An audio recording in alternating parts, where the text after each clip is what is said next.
नमस्कार। चलिए आज बात करते हैं एक ऐसे भारतीय पर्व की जो सिर्फ आस्था का त्योहार नहीं बल्कि खगोल विज्ञान, कृषि और इतिहास का एक जीता जागता सबूत है। जी हाँ, हम बात कर रहे हैं मकर संक्रांति की, भारत का एक वैज्ञानिक पर्व। ये एक बड़ा दिलचस्प सवाल है ना।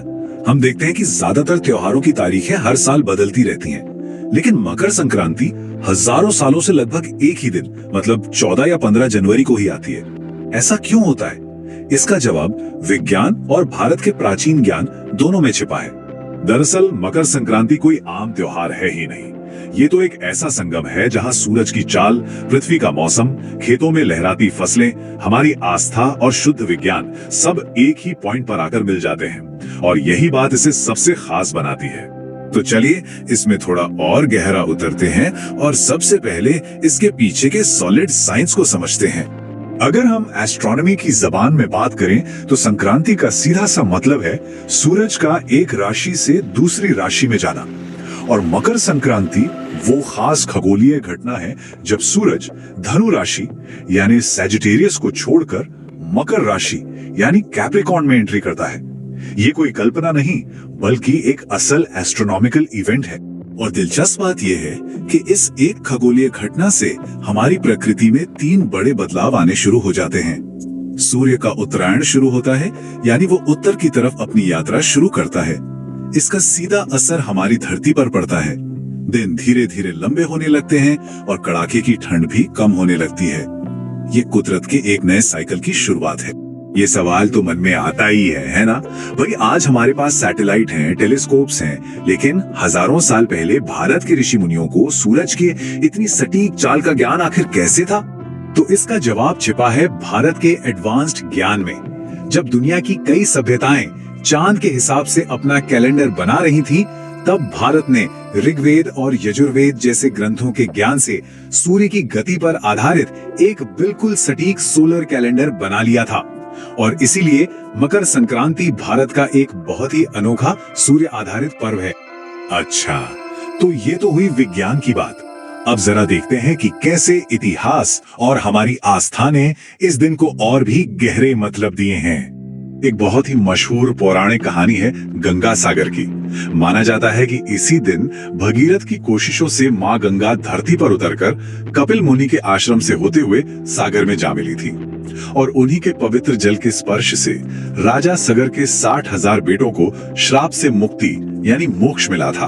और महाभारत का यह किस्सा तो हम में से ज्यादातर लोगों ने सुना ही होगा। बाणों की शैया पर लेटे भीष्म पितामह, जिन्हें इच्छा मृत्यु का वरदान था, उन्होंने अपने प्राण त्यागने के लिए किसी और दिन का नहीं बल्कि मकर संक्रांति के दिन का ही इंतजार किया। पर उन्होंने ऐसा किया क्यों? क्योंकि हमारी प्राचीन मान्यताओं के हिसाब से सूर्य के उत्तरायण काल को बहुत बहुत शुभ माना जाता है। इसे देवताओं का दिन और मोक्ष का दरवाजा कहा गया है। भीष्म पितामह बस इसी शुभ घड़ी में अपना शरीर छोड़ना चाहते थे। और बात सिर्फ मोक्ष की नहीं है, ये दिन बुराई पर अच्छाई की जीत का भी सिंबल है। एक कथा के मुताबिक भगवान विष्णु ने इसी दिन शंकरसुर नाम के एक असुर का अंत किया था। तो एक तरह से ये त्योहार अंधकार पर प्रकाश की और कड़कड़ाती ठंड पर सूरज की गर्मी की जीत का भी जश्न है। तो अब अंतरिक्ष और इतिहास से निकलकर जरा जमीन पर आते हैं और ये देखते हैं कि ये पर्व हमारी जिंदगी और हमारी खेतीबाड़ी से कैसे जुड़ा है। असल में देखा जाए तो मकर संक्रांति मुख्य रूप से किसानों का त्योहार है। ये वो समय है जब नई फसल कटकर घर आती है। ये मेहनत के फल का जश्न है, एक नई शुरुआत का प्रतीक है और प्रकृति माँ को धन्यवाद कहने का दिन है। और हमारी परंपराएं कितनी साइंटिफिक थीं, इसका एक जबरदस्त एग्जाम्पल है इस दिन तिल और गुड़ खाने की रस्म। कभी सोचा है ऐसा क्यों? क्योंकि आज का विज्ञान भी यही कहता है कि ठंड के मौसम में तिल और गुड़ हमारे शरीर को वो जरूरी गर्मी, ऊर्जा और पोषण देते हैं जिसकी उसे जरूरत होती है। ये सिर्फ एक रीति रिवाज नहीं बल्कि पूरा न्यूट्रिशन साइंस है। चलिए अब आगे बढ़ते हैं और ये देखते हैं कि कैसे एक ही खगोलीय घटना पूरे भारत को एक धागे में पिरो देती है। आप देखिए, घटना एक ही है, सूरज का मकर राशि में आना, लेकिन पूरे भारत में इसके रंग देखिए। तमिलनाडु में इसे पोंगल कहते हैं, पंजाब में माघी या लोहड़ी, असम में बिहू, गुजरात में उत्तरायण और उत्तर प्रदेश बिहार में खिचड़ी के नाम से मनाते हैं। नाम भले ही अलग अलग हो पर आत्मा एक ही है, सूर्य और जीवन का सम्मान। यही तो है हमारी विविधता में एकता। अब सवाल ये उठता है कि हजारों साल पुराने इस त्योहार का आज की मॉडर्न दुनिया में क्या रेलेवेंस है।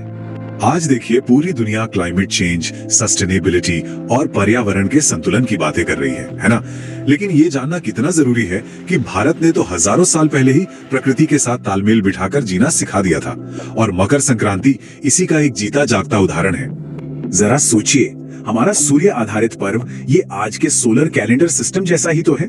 मौसमी भोजन खाने की हमारी परंपरा ही तो आज की सस्टेनेबल लिविंग है, और खेती किसानी पर आधारित जीवन का सम्मान करना ही तो नेचर अलाइंड लाइफ कहलाता है। मतलब ये सारे मॉडर्न कॉन्सेप्ट्स हमारी परंपराओं में हजारों सालों से मौजूद हैं। तो कुल मिला के बात यह है कि मकर संक्रांति सिर्फ एक छुट्टी या पतंग उड़ाने का दिन नहीं है। ये इस बात का एक सॉलिड प्रूफ है कि भारत की सभ्यता सिर्फ आस्था पर नहीं, बल्कि गहरे ज्ञान, सटीक विज्ञान और प्रकृति के साथ एक कमाल के संतुलन पर टिकी हुई है। और यही सबसे जरूरी बात है। अक्सर भारत की परंपराओं को अंधविश्वास कह दिया जाता है, लेकिन अगर हम थोड़ा सा गहरा जाकर देखें तो वो असल में विज्ञान की भाषा में लिखे गए जिंदगी के सिद्धांत हैं। वो हमें सिखाते हैं कि कैसे जीना है, क्या खाना है और प्रकृति का सम्मान कैसे करना है। तो ये पूरा विश्लेषण हमें एक बहुत बड़े सवाल पर लाकर छोड़ता है। क्या भारत का ये प्राचीन वैज्ञानिक ज्ञान, जो प्रकृति के साथ संतुलन बनाने पर जोर देता है, आज क्लाइमेट चेंज जैसी बड़ी ग्लोबल चुनौतियों का सामना करने में दुनिया को एक नई राह दिखा सकता है? इस पर सोचना बहुत जरूरी है।